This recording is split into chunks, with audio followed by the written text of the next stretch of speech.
Hello and welcome to episode 44 of Things We Play. It's Tuesday the 20th of November, 2012. Yep. My name is Mike Oldman. I'm joined by Sean Hart, Yo. the man that yeps, and Joseph Tanessa. Joe Hello. Tanessa. Do you know what I consciously said then, Joseph, as if I was going to say, like, as if I was being extra polite. I didn't mean it as a... Yeah, no, it's fine. A slap in the face. I keep getting called Joseph bringing it up. a fair amount just recently. Why? Because you're in trouble with your mum. She's like, Joseph, get down here and tidy all of this feces up. No. Just people I work with keep calling me Joseph. For the last time, Joseph, we don't put shit in the microwave. What the fuck? Jesus, Joseph. Why are you Please putting stop. socks in the bread bin? Don't have a That's breakfast. what it's like at home. No. You wait till you get home. And they found the shit in the microwave and the sock in the bread bin. And the other things. The pants in the larder. Pants in the larder. Alright, yeah, so... some games have come out. We played games. Hitman came out today. It did indeed. You guys went and like excitedly picked up your copy. We were like little girls, like, oh, it's Hitman. Oh. Yeah, you both were. Sean, you were like, I can't come record until I've got Hitman. Yeah, pretty much. And Joe, you were showing pictures of your new child, which is the giant plastic baby in a suit that you get with the limited edition. Yeah. That's... Why did you get anything else with it? What did you get with it? It's a limited edition, we should explain. It comes with one of these little like chibi Hitmen, right? Like you got one before Eurogamer, didn't you? A tiny little normal one, right? Yeah. Little deformed like chibi Hitman. But the limited edition comes with a giant one. Yeah, so it's the deluxe professional edition. So it comes... Professional edition. Well, that's what it is. Yeah, That's what you need. You need a giant plastic figure. Yeah, so it's just a copy of the professional edition with the big Hitman. But does like, can you put anything inside? Is it a money box? No. Is it like an old Finders Keepers toy? No. Or a key for keeping your secret diary in? No, it's just It's big just is it plastic heavy? thing. Is it like made out? Is it solid stone? No. Is it hollow? I don't think so. It doesn't... What's inside it, Joe? We need to know. We need to find out. No, we don't. Custom silver ballers. We need to find out. Yeah, there could be. There's like just a business card, and that says goodbye and some C4. I reckon there's something to do with the barcode. You need to scan that fucker. And it opens up It's and a elaborate strange- guns come out. It's a really strange limited edition Extra. Yeah. because it's massive. It's really big. It is big, yeah. It's bigger than a DVD case, right? Did it come in a separate box? No, it came. It was just one big box with a game tucked behind it. Yeah. I saw that you tweeted Yeah. it on Twitter. It's huge and it just looks very toy-like anyway. Yeah. And it's so big that it's not like I couldn't put that on my desk because there wouldn't be room for it. 'Cause it's too big. I can put the little chibi one on the desk because that's fine, right? But this is it's massive and weird, and because Hitman's so serious as well, it doesn't like a really bizarre fit. addition. So, That's why I love it. Just because Hitman is so serious, it's just sat there on top of my DVDs. Hitman's too serious, Joe. It's not too But Joe's serious. now got the perfect setup for kind of Hitman chibis. He's got the big one that goes on his shelf at home, and the tiny dinky one to take into the office and put on his Or if he's desk. going away on holiday for 2 weeks, and you can take the little one with you, so you're not too far away from it. That's All just right. weird. Well, so Hitman's out. You guys have both played a little bit. Yeah. We can't really talk about it all We'll that much. talk about it a bit later, and then doing full expo next week. Maybe. All right, a full expo. Yeah. A full-on expo. We're getting the Earl's Court for 2 days. We're going to be doing the Things We Play Hitman Expo. Where you'll see Come along. Joe playing it live. Yeah, exactly. A master at work. It'll be brilliant. All right, so how's your week been then? We've had 7 days past. What have you been up to, Joe?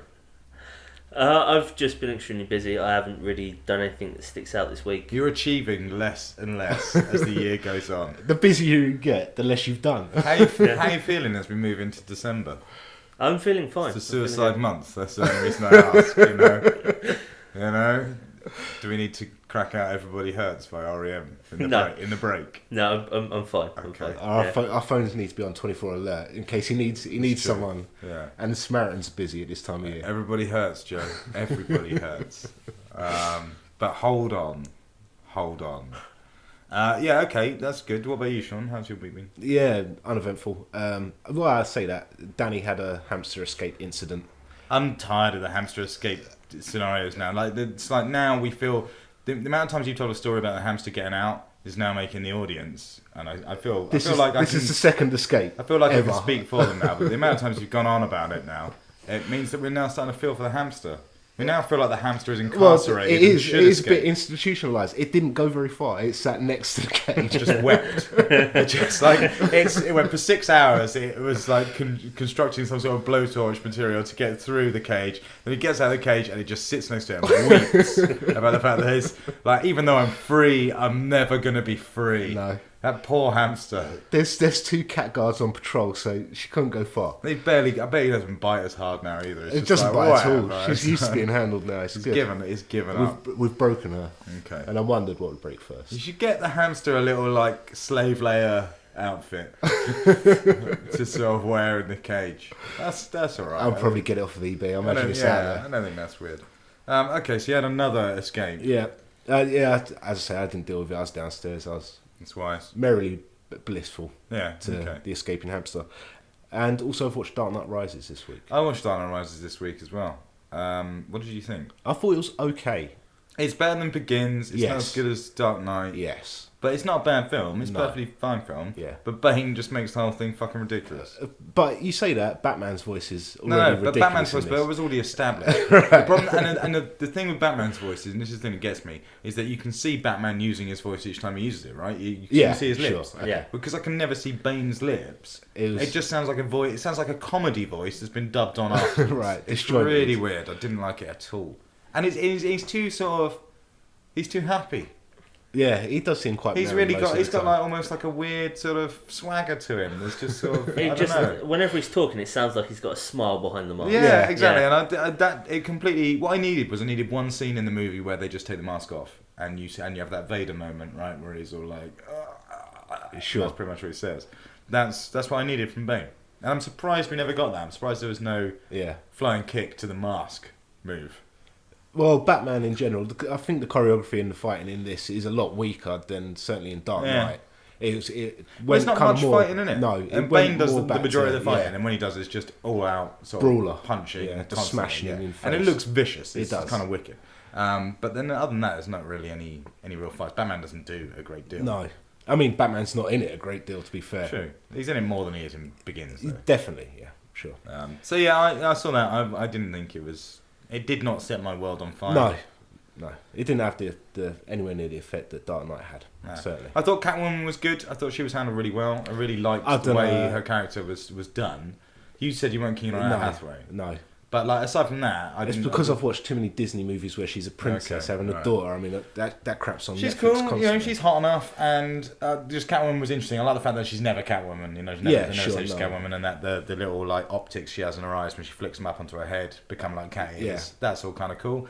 The best thing about Batman, and this is by far the best thing about Batman, across all of the freaking movies, is that fucking bike. Yeah. That bike is the coolest thing in any movie. The wheels are meant when it goes sideways and they kind of roll over. It's fucking. And I was watching. It does it twice. Yeah. I've watched the movie enough to go about this. There's 2 scenes where the bike goes round the corner and it goes. Yeah. It actually does that. That's like there's no. Like someone's riding a bike that does that. You reckon? Yeah. You don't reckon it's a visual effect? I need to see some more behind the scenes stuff. I'm not saying you could necessarily because it's a bike that drifts, right? That's kind of the deal. I'm not saying that someone could necessarily ride it the way Batman does and do the drifting in it, but they definitely filmed a bike with wheels going sideways. Okay. There's no effect there. So that bike is the best thing in Batman by a fucking mile. All the other stuff I couldn't care less about. The tumbler can screw off. The bat is terrible. It's a bit shitty, isn't it? Yeah, it looks wrong. Yeah. So it's okay. Right. The Robin stuff was all right as well in it. Yeah. I thought it was pretty good. But the movie was all a bit. They're not really Batman films. They'd be better if they weren't Batman films, I feel. They've kind of moved... Well, with the titles, they've kind of moved away from that. Only Batman Begins is the only one with Batman in the title. Well, they're not really Dark Knight films either. Yeah, they are. they're just movies. They're all right. It was pretty good. I enjoyed it. I went and saw Alan Davies live in stand-up this week. How was he? Very, very good. It was kind of like... Everyone was going on about it because this is some sort of massive return to stand-up for him because he's not done it in about 10 years. And I quite like Alan Davies, right? Like I watched Jonathan Creek years and years and years ago, and I quite like QI. I'm a bit done with QI now, but QI's all right. Yeah, stand up, fucking hilarious. Just like really, really like a lot more sweary and a lot more rude than you'd expect from Alan Davies. Sure. But more than that, really impressed with him brushing up on the local area before coming down. There was a lot of chat about just the local area and shit like that and history and things. Good. Really good. Impressive. I was impressed. Cool. So, yeah, go and check out Alan Davies. Go and buy the DVD if you have for Christmas, I'd imagine, right? No doubt. You know? With everybody else's. Yeah, exactly. So, yeah, aside from that, games, man. Games are still here. We've had Halo and Black Ops now. Yep. Come and go. I hit level 51. I got my specialisation in Halo last night. In the small hours of this morning, in fact. It's a big deal, because, I mean, there's not that many people online at the moment that have broken the Spartan 4 specialisation. No, exactly. I think I'm the best in the world. Really? Yeah, I think I might be. Yeah, that's nuts. No, I don't know. But yeah, no, it's kind of a big deal. That's kind of, and I feel like the reward system, the leveling system that's in Halo 4. Obviously, there was one in Reach, right? Yeah. And there has been pretty much in most Halo games, but this one is fast. Yeah, you level up fast. They really don't want you to sell this game, and with Spartan Ops as well. 10 weeks of 5 extra missions every week. Yeah. And these ranks. They really don't want you to sell this game. No. A new map's coming in December. Yeah. It's all really front-ended quite a lot. Definitely. More than it ever has done in the past. So that's interesting. But it's working. Yeah. I've played a lot of Halo 4. Yes, same as. And it's good. Joe's played a bit. Still good. I have played some, yeah. How are you feeling about it now, Joe? Because you don't like Halo. We sit there, right? Last night you popped online. We were Shaun was around my place. We were on Halo 4, and I saw you were online with your brother, and I popped into a game with you. But we were just imagining your conversations and stuff while we were sat here, and we realised the conclusion: you do hate Halo, right? You do. We were trying to say you don't have to play it, Joe. You don't have to play it, but you were forcing yourself to play it. It's not like I was actually having fun last night playing it. It's not like I hate Halo. Right. It's just, it doesn't grab me like it grabs the pair of you. I'm not as big a fan as you two are. You're a bigger guy. But yeah, it's like, I don't hate Halo. I enjoy it if I'm playing online with some people. But it's just getting to, Have you finished the campaign? You have, haven't you? I have, but technically it hasn't given me the achievements for it. That old chestnut. I did do it, but for some reason, the electronic thing that can't possibly go wrong, that records it, says I didn't do it. But I did, honest. I have the achievement for finishing the last mission. Just you don't get an achievement for YouTube in the end, do you? Pretty sure I saw the end if I finished the last mission, but... Alright, okay. No, that's cool. No, Halo's still getting me. But what I wanted to talk about, actually, today was Spartan Ops, really. Because Spartan Ops was... Well, for people that don't know, Spartan Ops is a weekly TV show, essentially, that plays out through Halo 4.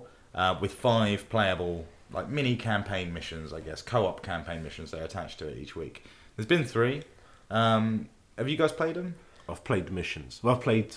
Episode 1 and 2. Okay, and I haven't yet. No. You should check them out. So first of all, you didn't know there were videos attached to these. No. When you said it to me last night, because obviously we was talking about it last night, it kind of rang back that you had mentioned it before. Yeah. It's cool. It's possible to mention. You just going in and playing a bit, so you missed out the TV stuff. They haven't been great. The first 2 episodes weren't great to watch, and actually the 5 chapters for each one also weren't great. Yeah. They felt much closer to Firefight than anything else, because they were just pretty much wipe out all these Covenant. Yeah. That was it. And a couple of them had push a couple of buttons. Yeah. Episode 3 changes all that. In that, the story started to get really interesting. Okay. Because they introduced some other characters, and you're like, whoa, this is getting pretty heavy now, and stuff starts to happen. In 2, you recover an artifact. Yeah. And so 3 is all sort of dealing with that artifact, and so it starts to genuinely get interesting. But the missions, my fucking god, they are awesome this week. You need to play them. First of all, you need to play them, and you need to make sure you're not doing them solo like we were doing them before. You should just go into find a match on the options and get a bunch of dudes together and play it co-op, because these ones are nuts. There's 2 missions that take place on Ragnarok. Yeah.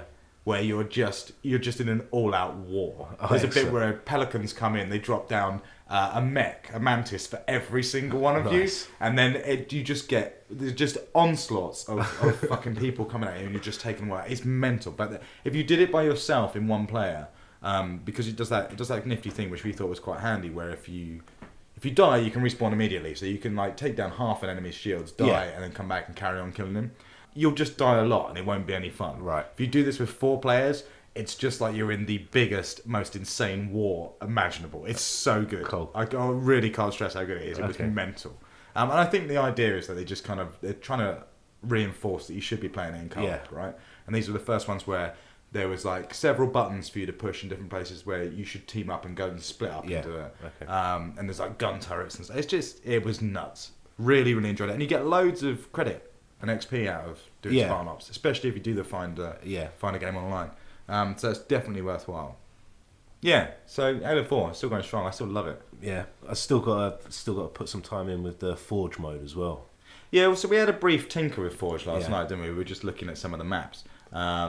They're good. There's some good looking maps. It looks like it's a lot free. Oh man, the space-based one is just immense. Yeah, because it's huge. So there's like a lunar level Forge world. And initially I was hearing complaints about the Forge worlds because there's 3 of them that they're all quite a lot smaller. Yeah. And they are quite a lot smaller than Forge World in Reach, right? Sure. But they're not small. No. At all. Like the moon level, it's like you're on like a bit of a broken moon. It looks rock. like a moon has been shattered, doesn't it? And there's basically it's quite a big bit of a level. And then you notice there's another one just kind of further off, and you can go to that as well. And so then there's rocks in between it. It's huge. So you can build down, you can build across. Yeah. The verticality of all the levels seems to be quite good. Yes. So yeah, Forge World looks worth checking out, but it's still tough to build stuff. I mean, at the end of the day, if you get used to the mechanics of the building, it's going to be worthwhile. We've spent so much time building shit in fucking Minecraft, which serves like very little purpose at all. You know what I'm saying? Yeah, it's true. We may as well put the time into Forge World, which then can serve purposes for game modes. And also the budgets you seem to have for putting objects down seem to be much greater than they were as well. Sure. I mean, you can spawn like just 8 mantises, just like straight down, or just loads of fuel canisters and things. You can really screw with it. The duplicate option is really good. So yeah, Forge World looks pretty cool. I am interested. I'll never make anything. I think I'm going to apply myself. Okay. Maybe over a long period of time. Well, you wanted to make some sort of mech football game. Don't reveal the idea, man. Don't reveal the idea. Some sort of mech basketball game is what you wanted to make. Yeah, it's going to be good. It's pretty cool. Let's talk about Black Ops, because that's the other shooter that came out. I picked this up. I completed the single player campaign. I played a little bit of multiplayer, but wasn't really interested, so it was just sort of single player for me. You played it as well, Joe? I have, yeah. I've played single player and a little bit of multiplayer as well. Okay. And we played some zombies, actually, didn't we? Yeah, and I played a tiny bit of campaign as well. Right, okay.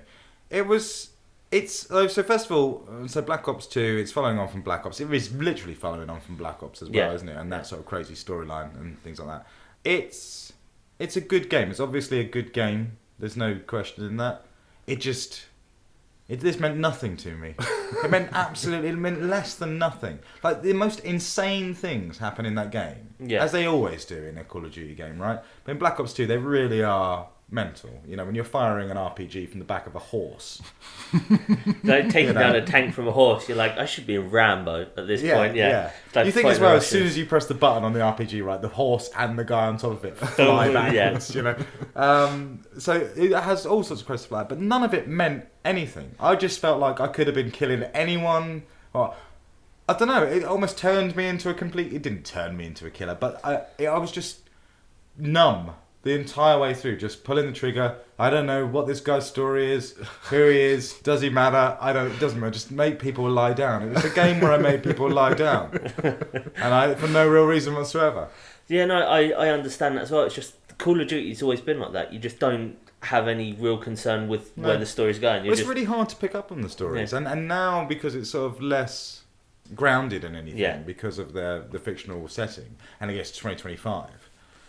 Which 2025 is crap, by the way. Yeah, it is. It's really crap future. Dubstep is the music of the future as well, also in Call of Duty. But when you find that out on Call of Duty, I do love that level itself, like the floating island for rich people. Yeah, it is quite a cool level, but yeah. It was just I never felt in any danger throughout that entire game. No, that was the weirdest part. And there's lots of stuff that in previous games would have been a small cutscene or a small. Well, there would have been hold A, and then you just see a radial dial come round, and then it would do the thing. It doesn't do that anymore. There's loads of things where it just goes. You just walk up to it and just does it. Yeah, sure. Like all the little mini games and hacking mini games. There's none of them in it. It just does them for you. It's just like, why would you want to? It still goes into the first person bit and does all the intricacies, but you don't have to do anything.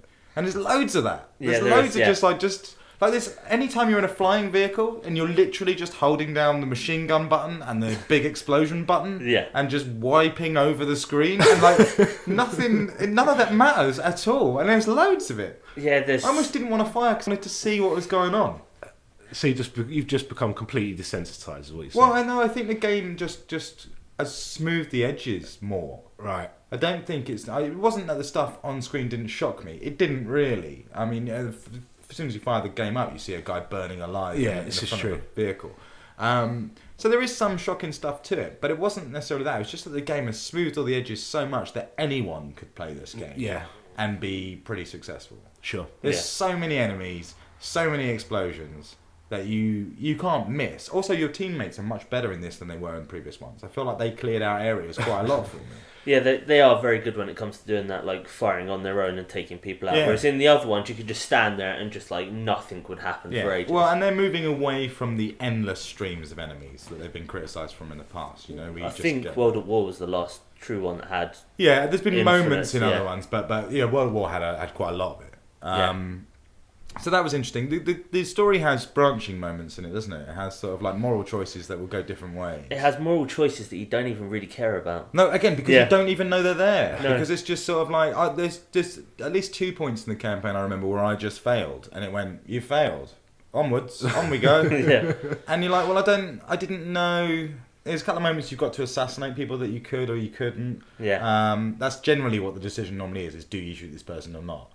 But you don't ever see that A, that is a major choice, and B, what the outcome would be. So I didn't really appreciate or know it anyway. Yeah, there's the main one that sticks out is where you've either got to shoot one guy or another. And it's like, what do I get if I shoot that guy instead of that guy? Well, actually, I went and shot the other guy, and I died. That was what happened. So I sort of guess that's probably what would have happened if I went for the other guy, yeah. So it's interesting, but I didn't see enough behind the scenes to sort of know whether that was making any real impact on anything. But I mean, it's kind of about the time that your standard first-person shooters started adding the branch lines, isn't it? I mean, most other game types have it. Yeah, it's good. And Black Ops, the first one, did a lot to advance, certainly storytelling in those sorts of games as well. It had a really interesting story that was delivered in a really interesting way. So this does seem like a cool progression to it. But maybe just needed a bit more tweaking or a bit more letting the player know more explicitly what's happening. In that situation, sure. So that was cool. But then it also had the Strike Force missions. Yeah, which were weird. Did you play any of the Strike Force missions? I played all of them. So I did. I played the first one. Yeah. So we should explain. The Strike Force missions are basically like... I say what it looks like. It looks like next year we'll get another... It looks like next year we could get... Not next year, but it looks like very soon we could get a whole bunch of spin-off Call of Duty games, right? Right. We can get next Black Ops game, the next Call of Duty game, the next...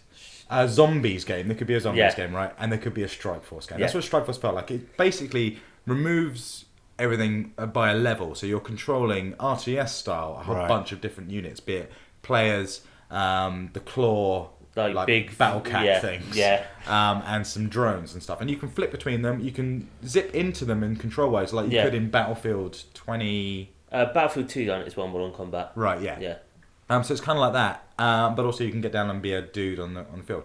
They were weird, and the first time it comes up in the game, it makes you do it, forces you to do it. Right. You have to it's like the tutorial into it. Yeah, and I failed that, and then it went, do you want to do it again, or do you want to just carry on? And I went, I'll just carry on, please. Yeah. And then Strike Force missions turn up, but 3 or 4 times throughout the game. And you have a limited campaign area to do them within. So you have like 1 or 2 campaign missions that they'll be active for. Yeah, and then they'll disappear and you won't be able to do them. But you don't have to do them. Sure. It's weird. It was a weird little beta test inside the game for another game. It is weird, and they're all different. So there's I think about 5 of them, and they all it has its own story. So in like the 3rd level where you go to Afghanistan in the past, you meet the Chinese guy Zhao.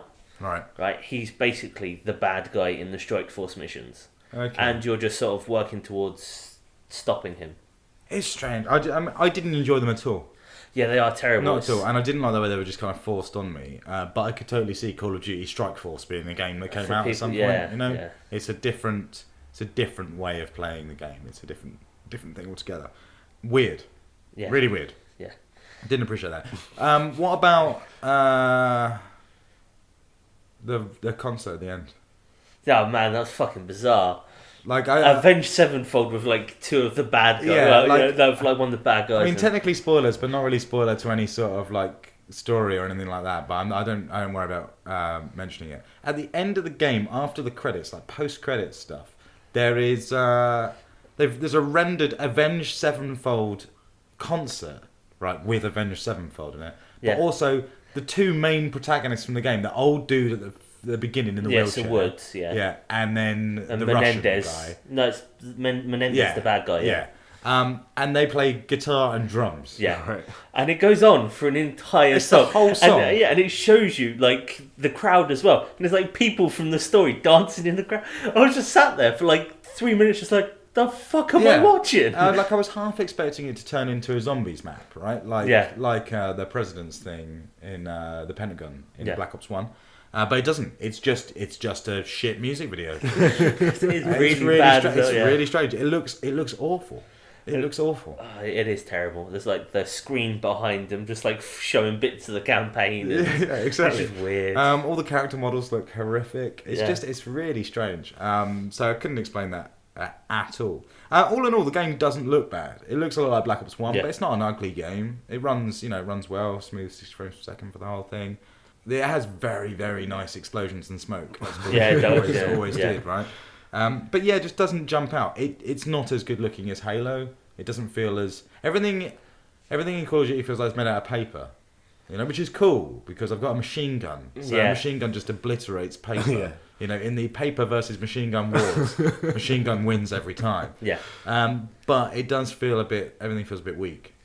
I had great fun playing it though.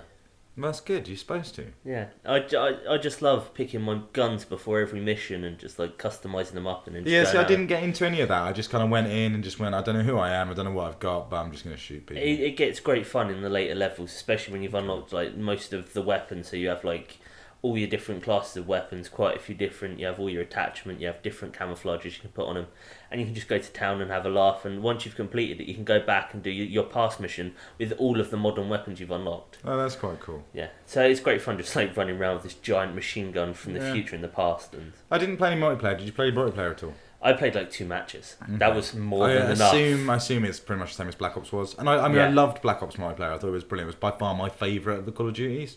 But I can't split my multiplayer between this and Halo 4 at the moment. I just played 2 matches and didn't come up against any real resistance. So I was just like, I can't be bothered to go any further. Fair enough.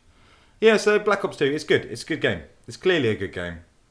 But, you already know whether it's a game you're going to get or not, right? That's kind of what it's like, before Call of Duty's out if you're buying the next Call of Duty. Exactly. And it's certainly not a duff one. It is a good game. But, if it's for you, it's for you. If it's not, then Halo 4's out there or something else. Borderlands or something, I don't know.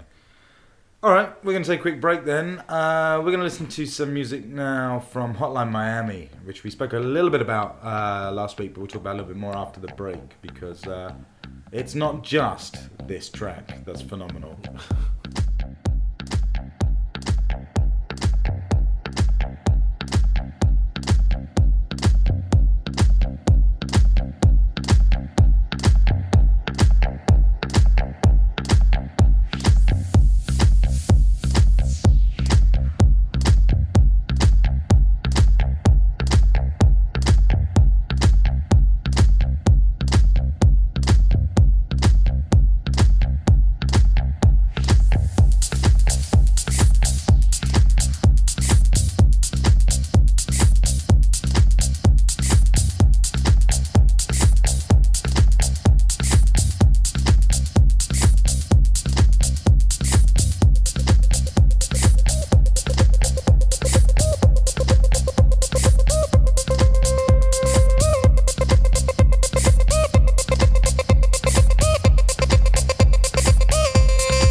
Okay, we are back. Hotline Miami.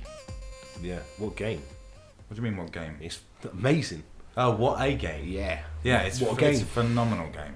Hotline Miami then, it's an independent game. It's out on Steam. It is top-down GTA, almost like, but you've pulled in a bit closer. It's like GTA in a building. Yeah. Early GTA. Yeah.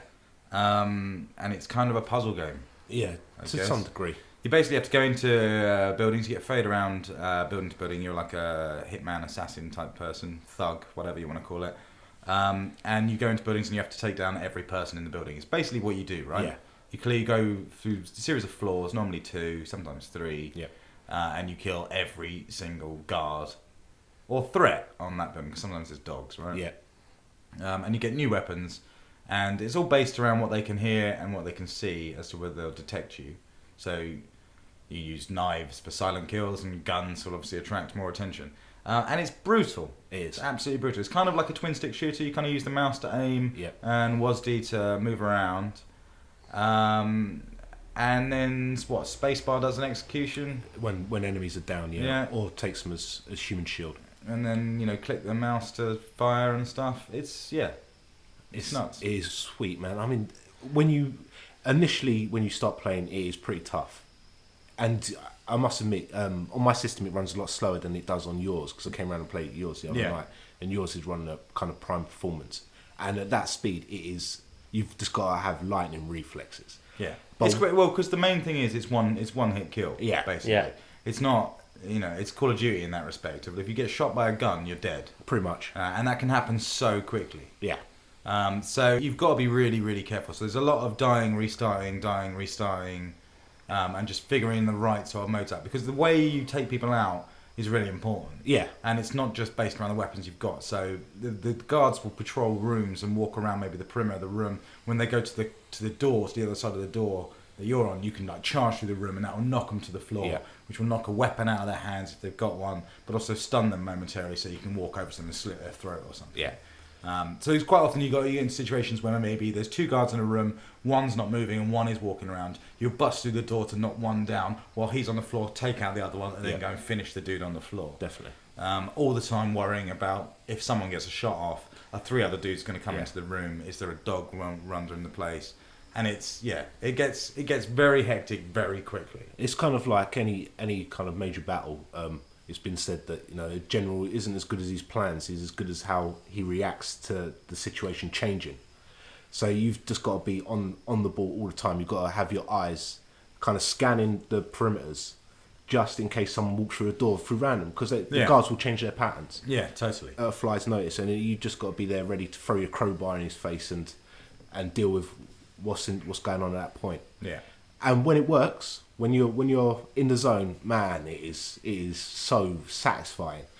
Booting people's faces into walls, smashing their heads on the floor, doing them over with crowbars. It's wicked. Well, and there's different tactics you have to do, because you'll get frustrated. You'll plan out a level of an assault on a floor, and you'll go for maybe 10 minutes taking everyone out, and then the last person will get you. And over a period of just getting more frustrated with that, you'll get to the point where you're just charging through doors, trying to slice people fast. And sometimes that works. Yeah, sometimes that totally works. You'll just charge through a level. You're like, I've just taken down everyone because I ran in like a maniac, and before they could figure out what was going on, they were all dead. So that gets really interesting. And the animal mask can make a massive difference to how you play. Yeah, so I was just going to say, you have these animal masks that you wear as your sort of disguise, I guess, when you run into these buildings, right? And they're all different animals, from a tiger to a there's chickens, ram or whatever, a chicken. And they all have different perks attached to them. So one of them will allow you to, when you charge through a door and someone's on the other side of it, it'll be an instant kill. Yeah. Other ones will let you execute people faster. Look for collectibles and things like that. It's pretty cool, and they change it up, and you get to choose a different one every time you start a new level. Yeah. It's cool. The presentation of this game is insane. It has the best title screen I've ever seen in my life, because it makes no sense. It's like a horrible acid trip. The music is amazing. It is the soundtrack phenomenal. is well worth checking out. It's by so many different artists, but it's such a good collection of cohesive madness. Yeah, I mean, a lot of the soundtrack out of context of this game, I would just hate. It's kind of like trance or... Yeah, sure, and it's all really repetitive. Yeah. It's all small loops, pretty much, and because it's designed to be background stuff, and it's also clearly designed to be listened to over and over again for a long period of time. I mean, the tracks by themselves, when you see them as an album, they're like 10 to 8 minutes, 8 to 10 minutes long each.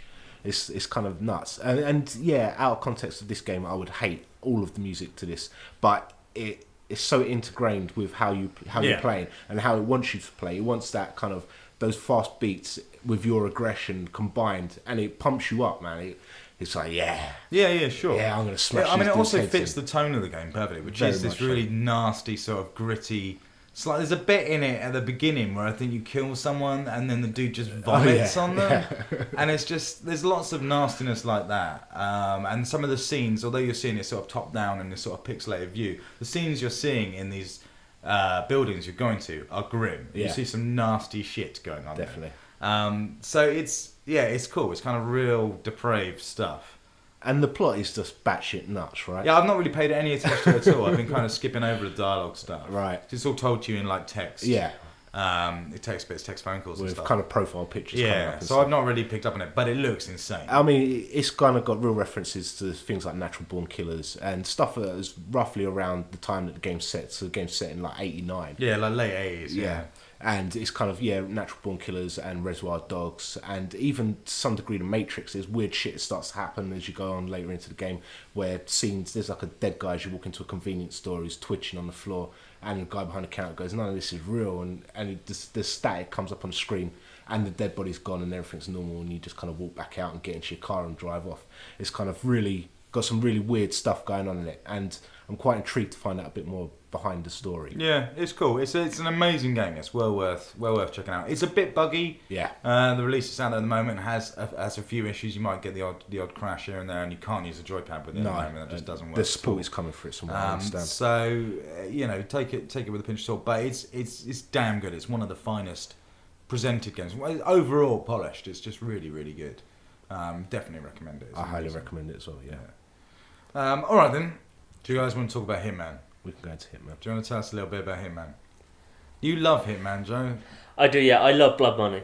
I really do. Are you just a Blood Money fan, or are you an overall I love fan? all of the Hitmans. I have goes all about Blood Money. Blood Money's the only one that I like. Yeah. Okay. So to date, Blood Money is what most people say is the best one that out there, and it's the one that I loved. It's the one that I played the most. Right. And I was still playing it like a couple of weeks back. I went back and played through some of the missions, and so picked up Hitman today. It's a great game, Hitman. It's missing some of the things I love from Blood Money. It's still a good game though. What? What's it missing?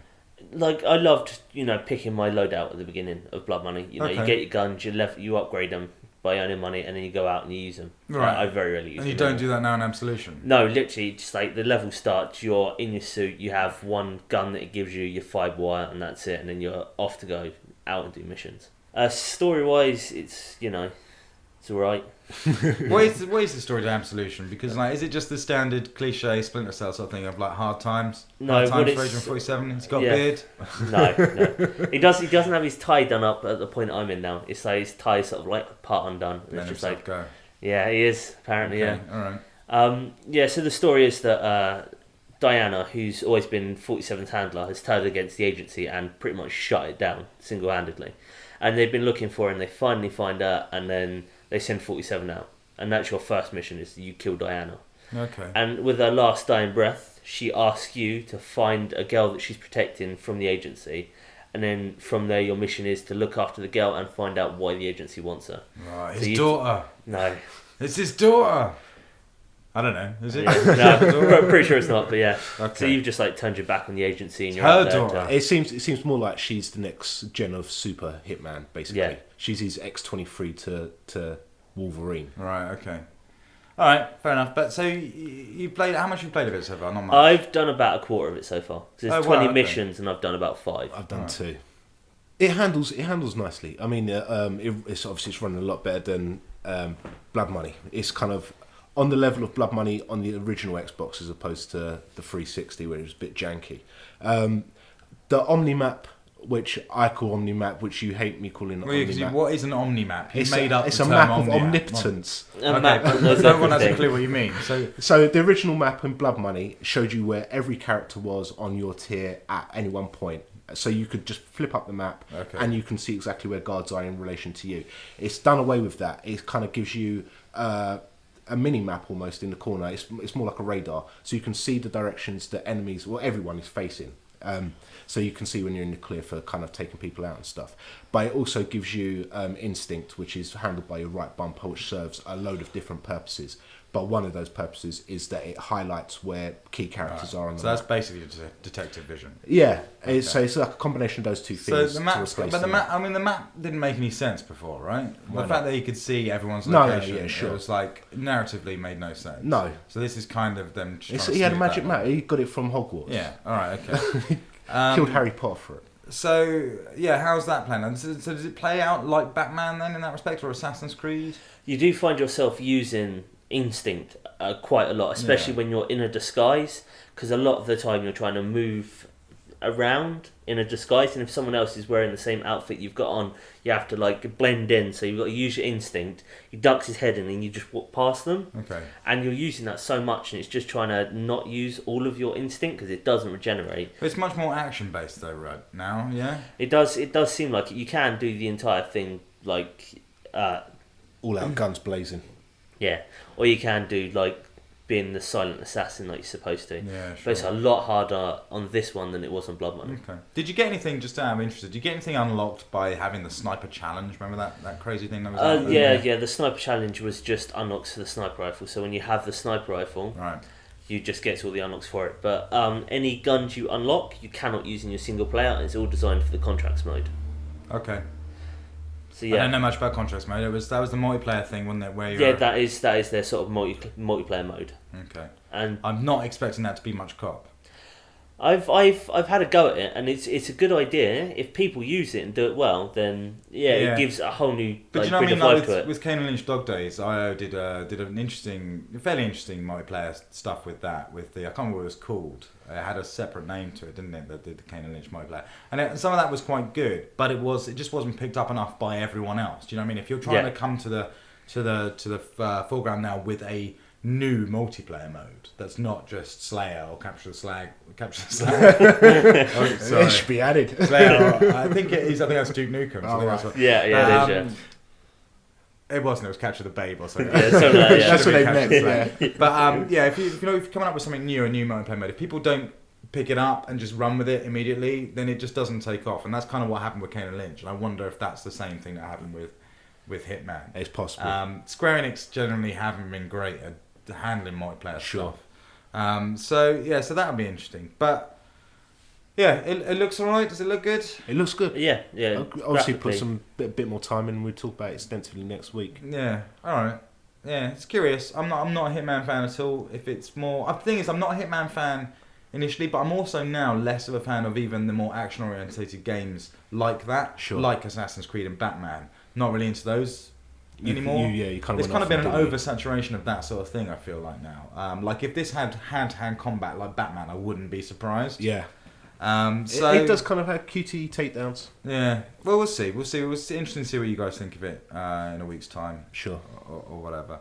I played a couple of demos this week. Played Sega Sonic All-Stars Racing Transformed or whatever it's called. I really like the first one of this, Sega All-Stars Racing. Yeah, I hated it. It was pretty cool for a karting game. This one is basically the same, but they've gone the same route as the Nintendo went with Mario Kart and Diddy Kong Racing, and then the flying bits. So your karts now transform from boats to planes to cars, which I never really understood added anything to any of those games. I know Mario Kart last added the flight to it. They've got hand gliders, haven't they? Yeah, and there was boats in it before, I think, and something else. Maybe. Diddy Kong Racing, didn't they transform in that? That had both. I don't know if they transformed. I think they just you could just be a plane or a car. Right. They both went the same thing. But I've never really understood it's the same. Yeah. It's pretty much the same, except for now I hate it when I go through a level and I hate the boating bit. Sure. Because it's all a bit sloshy and a bit crap. So I don't really understand that. What I did really like about Sonic All Stars is that is the amount of influences and properties that they're bringing into the fold. So you've got like Rystar is the dude that like pulls the checkered flag away. Sure. I was on like a Golden Axe themed level, and I'm using Sonic characters. All of that was kind of cool and effective. It really felt like it's been a long time since we felt like we've had a compilation of stuff where you're like, yeah, all that belongs kind of together. That's like greatest hits, and like PlayStation All-Star Battle Royale. Yeah, that's cool, but the mix of characters doesn't make you feel like this is the greatest hits of Sony. It's kind of like there's all sorts of people in there. There's Bioshock people and Metal Gear people and stuff like that. Whereas with Sega, because of who they are, same with Nintendo, you can really feel like, yeah, all of these are like strong Sega properties. Like Panzer Dragoon in there and stuff like that, Crazy Taxi, and that works. So it was kind of an interesting game. They always were presented pretty well. If you're not into a karting game, you're not going to be into a karting game. There's no real room for this in my life. The thing that did impress me the most is that it's got Wreck-It Ralph in it. Yeah, Wreck-It Ralph. Only in the Wii U version in it? Yeah, well, he was in the 360 version as well. Oh, okay. But they were right. There was something tied to it. It wasn't in some version or something. I don't know. But yeah, Wreck-It Ralph's in there. Obviously, Sega have pallied up with Disney quite tightly on that. Because that's out now. Wreck-It Ralph's out in the States. It's just over here. And it features a lot of Sega big hitters, doesn't it? Yeah, and they speak. Sonic speaks in that movie. So I'm quite eager to watch it. Yeah, I was really gutted. I went to a Disney store with my daughter at the weekend, and they had a big video screen showing like Disney trailers and stuff. And Wreck-It Ralph came on, and I was like, "Cool, sit down, watch this, because like if you like this, we'll go and see it. Yeah, and I'm really like pushing, like we'll go and see Wreck-It Ralph." And she watched it, and she was kind of a bit scared. Oh really? Yeah, it's kind of like like afterwards, like, "Do you want to go and see that?" She's like, "Not really." How old is she? She's 3. Yeah. So. It's sort of like, but I thought she'd like the Candy World, the Sugar Rush game that's in there, and the little what's her name, Sarah Silverman's character in it. I thought she'd really like, but because of the hero's duty moments in it, and some of the sort of more grim stuff, she's like, I'm not really into that. I'm not really into it. I felt like that was her going, no, video games, not really. And then like Tinkerbell came on, and it's like, well, that's all she cares about. So. Yeah, so Sega Sonic All-Stars Racing Transformed, if that is what it's called. I know the Xbox 360 dashboard abbreviates it to SART. Right. So it's clearly ridiculous. I mean, it's alright. It's alright. There's worse things you get. It wasn't as good as Cars 2. If you want a little like arcade karty racing game, Cars 2 really, really damn good. So there is that. I also played the demo to Need for Speed Most Wanted. Had a brief squiz on that. Looks really good if you like Burnout Paradise. It's basically it, and loads of people like Burnout Paradise. Yeah, I didn't. But this just is Burnout Paradise. Cool crashes and takedowns. I'm not a Need for Speed guy. No. It looks like Forza Horizons won this battle. Yeah. In terms of which game you were going to get this year, but it's all right. It looks really nice. It handles really well, but I didn't care for Burnout Paradise. No, I didn't get on Burnout Paradise at all. And I noticed that they've not kind of addressed the one major criticism that Burnout Paradise had, which was you cannot instantly restart races. Right, yeah, well, because of the open world setting of it. Yeah, I suppose. But all it needs to be is an option. Do you want to restart? Yes, I failed that race. I'd like to restart that specific race. No, you've got to drive around and find it. It's weird. There must be. I imagine there must be some sort of reason for that, right? That's just. What can be the reason? I don't know. Maybe it could be something to do with the multiplayer side of it, because don't you all interact in each other's worlds? I don't know. Maybe. But yeah, it's a bit weird and it's annoying. Yeah. I'm not a fan at all of open world racing games. No, they don't seem to work. Don't need. In my opinion, they don't seem to work. Yeah. Don't make me drive to the race I'm about to race. Just make me race that race. I love them. Yeah. And that's why we get them, Joe. They're making them for you. I just like cruising around. I spent hours on test drive just doing nothing but driving for no reason. Yeah, see, if I'm going to do that, I want to do that in an open world game like Just Cause or Grand Theft Auto or something. When it's something to do with the driving. Yeah.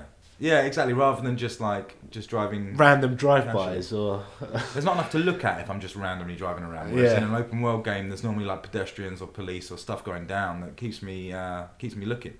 Tether people to the back of my car so I can drag them for 4 miles. Did you guys see the Grand Theft Auto 5 trailer? We did. Last week. That was pretty swish. That game looks nuts. Yeah. I mean, they do it every time, right? They don't show anything. They never show very much. Yeah. But what they do show blows you away. Yeah. I don't know. I don't know how actually interested I am in the new Grand Theft Auto. That's crazy. Why? It's just, there's been a few. I've played a lot of Grand Theft Auto in my years. Yeah, but they have added to every single one of them in four went back in leaps and bounds. It ran backwards. They still added stuff though that was cool. They added stuff that was annoying. People ringing me up when I'm in the middle of missions and then getting pissed off at me because I didn't go and do that instead. Yeah, all right. But none of that you got from a trailer. No. I'm just saying, like the cool stuff it shows. I mean, this shows clearly three protagonists. Yeah. Right, for the game, which is interesting for the start. It's sort of like, well, how does that work? And it looks like they cross over quite a lot given the trailer. Also showed some cool stuff. There was a dog in that trailer. Yes. There was a dog running down the street in that trailer. That is a first. But all of the crazy stuff, climbing over vehicles, in like car chases and stuff, and there's a bit where he's like hanging from like a side of a truck. Yeah. All of that looks wicked. That looks mental. Grand Theft Auto is always good, man. It's cinematic gold. And after Red Dead, I'm keen to see what the studio's going to put out. Sure. I want to see more amusement coming from Grand Theft Auto than like 4's dead serious. Well, it's interesting because they said recently publicly that they're not the same world. They don't count them as the same thing. 4 is the start of a new Grand Theft Auto, as it were. They're not implying that these characters, Tommy Vercetti and Nico Bellic, exist in the same world at all. Like everything up. So it's kind of multiverse of Grand Theft Auto. Basically, yeah. It's the same city, obviously, but they're just saying this is just a starting again, so they don't have to call back to anything. So it'd be interesting to see if there's any links between 4 and 5. I'd imagine there will be. Yeah. But you don't expect, like I say, Tommy Vercetti or anyone else to. It's almost like a new trilogy then. Yeah, essentially. So yeah, I'm keen to see what they do. They always knock it out. Yeah, I'm not saying that I'm not going to buy it. I will buy it. Guaranteed. One thing you guaranteed is going to be a very polished game. Yeah. Oh yeah. And after Max Payne and Red Dead Redemption, I'm just keen to see that, and even LA Noire to a degree, I suppose, to see bits taken from all of those to come together into one very, very good game. And this shows like base jumping and crazy stunts and all sorts. It's more serious than it used to be. Yeah. I just want to see how far they push the look of it, just like graphically, how far they can push it at the end of like the cycle. Oh yeah, exactly. Yeah. Seeing games like Halo 4 and stuff like that, I think people are starting to get a lot out of the system, and it's going to be one of the final games, right? Yeah. I don't think that kind of visually certainly on characters that they're gonna go overboard. I mean, Rockstar games generally, the scenery is usually what is being sold to you graphically, right? Well, it's the nature it's of the kind game, of the right? sunsets. That's where you've got. If you've got such a big world and you're trying to make that all immersive, you've got to focus on that. You can't put as much. They're never going to have the resources to put them into like characters. Yeah. When they've got to deal with all this other stuff as well. Because you're going to have quite a lot of characters on screen all the time. Sure. Yeah. I don't think the character wise this is going to be kind of anything groundbreaking. But were they bad? I still think like no, they were kind of average graphics. They were better than that. Were they? I think Grand Theft Auto's characters, Grand Theft Auto 4's characters look better than, say, Black Ops 2's characters. Because they stylize them. They don't do photorealistic, do they? They're like caricatures. And so that carries a lot of weight to it. It looks good. I mean, that trailer is a good-looking trailer. Oh, yeah. And that's what they do with all this stuff. Yeah, right? their trailers definitely very But it's impressive. There's no CGI or trickery going on. No, those are bits that you see in the game. So... yeah, I'm kind of pumped for that. I don't know when it's coming. Spring next year. Right. Yeah. Okay. Yeah, it'll be interesting. It will be interesting to see. It's been time, Grand Theft Auto is one of those series that doesn't overstay its welcome or come along too much. There's gaps of huge years between these things. So, yeah, intrigued to see. Looking forward to it. And then of course next week it's already out now in the States, but the Wii U's out. Yeah. It's kind of nuts. Weird reports coming out of it. Lots of some positive stuff, quite a lot of negative stuff coming out of the States. It's always going to be though. But weird issues. I've been looking at a lot of the games that have been coming out, and some of the ports don't seem that great. Right. Batman Arkham City Armored Edition is shonky. Okay. It's pretty shonky. I mean, it wasn't done by Rockstar. The port was done by, I think, Warner Brothers. But frame rate, dreadful. Right. Especially in combat, it really, really makes a difference. That's not. No, good. You need it to be slick in combat point. And the pad stuff didn't seem to add anything exceptional to it. Black Ops looked alright, kind of works. But who's buying these games, right? Who are those core games that are already out? Like, okay, maybe you didn't own a Wii U before, but surely the people that are really into like Batman and Black Ops and stuff and Assassin's Creed, surely they've owned a console already by now, right? And they've already played these games. Yep. I don't know who that's for. Nintendo Land apparently really good. Is that included in the box? It is if you get the deluxe edition, I believe, but it's not with the standard one. And Zombie U. Everyone thinks Zombie U is very good. Right. So there's some interesting stuff out there. We haven't got our hands on one yet, but obviously it's not out over here for another week. It looks all right. We'll see. I'm hearing the battery life on those pads is not very long at all. Right. And again, touchscreen not great, but we'll see. I'd be interested to know how well it does. Yeah, certainly. But there you go. But yeah, the black unit, the deluxe one, comes with. Or that's the one to get, basically. They've got like 2 units out. There's like a standard and a deluxe, right? Yeah. And there's not much price difference between the deluxe and the standard one. It's about £60, I believe, 60, but 70 quid. But the amount of stuff you get for it is worth. Yeah. Like, they don't want you to buy the white one. They want you to buy the black one. Right. Yeah. I think they just put out the white one so they can then claim the lower price. Yeah. In advertising and stuff. Yeah.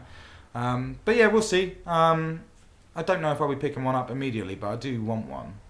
But we'll have a look. Yeah, it might be Lego undercover. It makes me take the plunge. Yeah, well, if it's any good. Yeah, that's the. But it does look fantastic. It looks alright. Yeah. So, all right. Well, let's do some Independence play. Okay.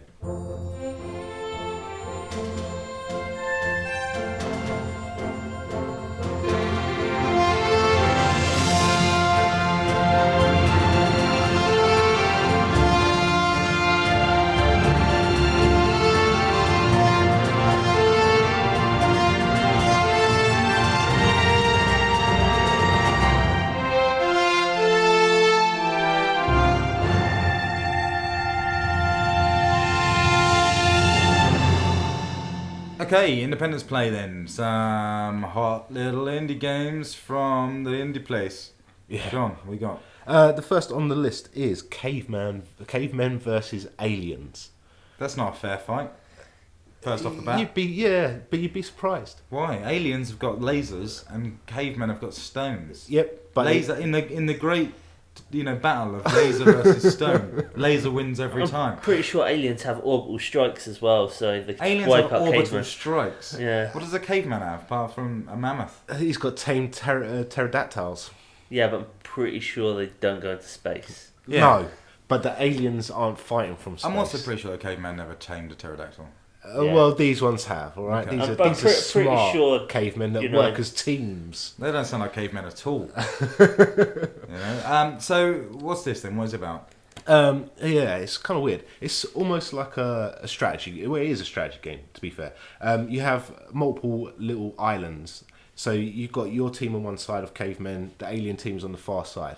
In between, you'll have anything between kind of 1 and 4 mini maps, and it's like land grab. So you have to deploy a team via pterodactyl onto one of the maps and hold it for X amount of time for it to become your land. And the aliens are doing the same at the same time. Okay. And then whenever the two meet, they kind of clash. Is it turn-based? No, it's real time, but you don't have any sort of control over the actual characters. You are kind of support role. So each of your buttons represents one of the 4 pterodactyls you've got, and the aliens have UFOs. And those are used to either port your troops in with X, so you can place down, it will hold up to 3 people on one pterodactyl, and then it needs to go back to base to restock on troops. So you can drop kind of 3 cavemen down, and the aliens will have a maximum of 3 cavemen. And then with Y, you bring in ammo. So your yellow pterodactyl will carry in a big boulder, and so your troops will then throw those. Once your team is starting to take a bit of damage, will bring in your health pterodactyl, and he'll drop off like a health package and regenerate your team. And then B will come in and collect your cavemen, and then you can port them. So you're kind of positioning troops first of all, in the places you want, and then you're just stocking them up with stuff for the fight. Yeah. You can never have more than 3. You can put more than 3 down, but your pterodactyl has to go back for more troops. Okay, all right. And then I guess who wins the battle when they meet is based on how many people there are. Yeah, pretty much. It seems to be how it works. So if one of your troops goes down, you've got to port in a new caveman. Yeah, so it's got a risk-like element to it, I guess. Yeah. Yeah, it was an interesting little game. I only played them. I didn't get the full version, but it seems to have merit. I might invest in it. It's 80 points, and then kind of see what later levels offer and how tricky that management of resources becomes. It's Xbox Live indie game. Yeah. All 3 today are. Chalt is the other game that I've What? Chalked. Chalked. Chalked. Chalked. Chalked. Like chalk. Yes. Okay. And Chalked. yeah, this is kind of weird. This game. It's bizarre. Why? I don't know what the plot is behind it. Why? Because it doesn't kind of give you any sort of presentation. Okay. You either select on the option screens to destroy the city or to save the city. Wait, hang on. What city? The city. It's Okay. just a There's city. a city. It's a very small kind of gaming arena with 27 buildings. So depending on what side of the team you are, you've got say for example you're destroying, which is the first option. You've kind of got to run up to buildings. You press Y and it goes into top-down view, and then it gives you a combination of buttons. I'm to press. confused. I don't know. So how was it before? If it was I'm in a. It's 3D. Right. Okay. So it's like a small 3D environment. And am I seeing like first person? No, third person. Okay. So yeah, you then peg it up to a building. You press Y and it goes into top-down view, and you press a combination of buttons that it shows you, and that building is marked, and then you can level it. There's little guys running around who are trying to stop you from destroying the city. In reverse, What are you? you're a long, Are you tall, like a monster? You're a long, tall piece of chalk with a rucksack on, and they're short little pieces of chalk. Okay. I don't know why everything's kind of done in a chalk style, so your characters look like chalk, and the backgrounds look like they're made out of maybe charcoal, like Okay. drawn in charcoal and chalk. I mean, the style of it looks pretty slick and it handles really well. Frame rate is high and stuff. It's bizarre. I didn't really get the purpose of what was going on. But the reverse of it is you're trying to save the city, so you're trying to stop the guys from destroying the buildings, Okay. and then you can drop dudes to kind of patrol. You kind of give them a patrol route, and they'll move back and forth between buildings to kind of capture the enemy chalks. It's odd. Is it any good? It's kind of hard to say. Sounds completely bizarre. I'm not really sure. Yeah, I don't know. But okay. Chalked. Chalked. Yes. Okay. Yeah, I couldn't. At this point, I couldn't recommend it. Maybe with some extensive play and a kind of firm grip of what's going on, I might say either way. It's odd. All right. Smooth Operators. This was one of the Indie Uprising. Yeah, Indie Game games. Uprising games. Yeah, I picked it up. I paid for it Good. because That's what they want you to do. Yeah, I wanted to kind of get the full flavour of it, because initially when I started playing the demo, it was like all this stuff's locked. And what I failed to realise is that it's all locked in the final game as well. Right, okay. So this is basically a time management game. Yeah, it's kind of along the lines of game dev story, really. Yeah, so you're running a call centre. Yes, and you kind of got to take into logistics as well as kind of not just your office, so you kind of add in lifts as well. So you're building a building and then stocking it with staff. You've got X amount of calls coming in that need to be handled that day and X going out, as well as kind of back office work that needs to be done as well. So you're not just stocking your call centre guys.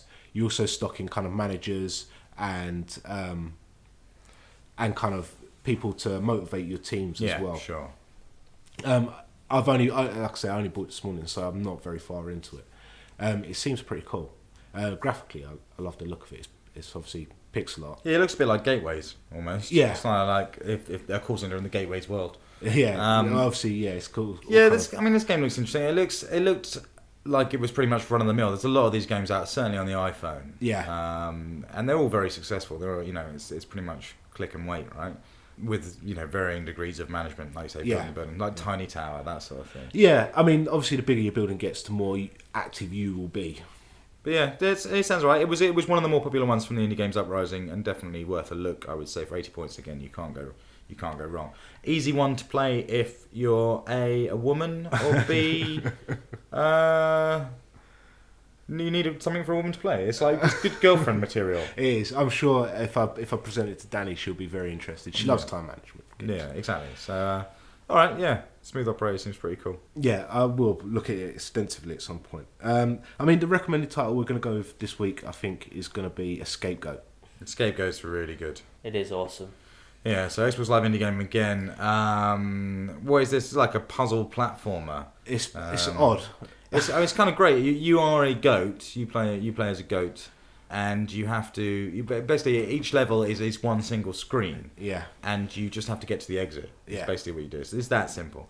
But the way you do that is by hitting switches and moving stuff, which will shift and terraform the level around a little bit to open up gateways and avenues through for you to get through. Sure. But there's also the mechanic in there with the mouse. Yeah, you get your psychic mouse, don't you? Yeah. And your mouse can then go through gaps smaller than you can in order to press buttons. He also then wears a magic hat, and the magic hat allows you to switch places with the mouse back and forth, so you can get in and out of areas. And that's pretty much it. But it's quite addictive gameplay. Yeah, it's great. It's good. It's a really good. It's got Meat Boy style control in terms of the like accuracy and precision that you have with regards to your jumps and your moves and you have that ramming move, shooting forwards and breaking blocks. So it's really good, but it's a real basic. Feels like an old Amiga game. Yeah, definitely. The music as well is straight out of old Amiga games. But at the same time, it's fabulous. It's great, and it awesome only uses like 30 colours on the screen at one point and stuff. It is a great game that certainly doesn't look like it's the game it is. Yeah. If you went on the screenshots, on the box art, and the description and stuff, you probably wouldn't be interested. But it's a real solid, proper, full-on game. It's pretty big as well. You've got lots of different rooms and worlds that you unlock. Yeah, can't recommend that enough. Escapegoat is really, really damn good. One of the finest games I've bought on Xbox Live Indie games. Definitely. Because it is just complete. Yeah. You forget you're playing an Xbox Live Indie game. Escapegoat's really good. They should work on getting that out on another platform. Is it not out on PC or anything at all? No, not as far as I'm aware. It might be PC, but that would work on iOS and stuff. Certainly. No reason why that's not, so they should do that. Alright, yeah, cool. Well, that was Independence Play. We'll be back next week with some more independent games. Definitely. Okay, and that marks the end of episode 44 of Things We Play. We'll be back in a week's time with some more chat. Some interesting stuff's happening next week. There's some games out. There's a new console out, which I don't know if any of us are going to pick it up or if we'll come into contact with one, but we'll try.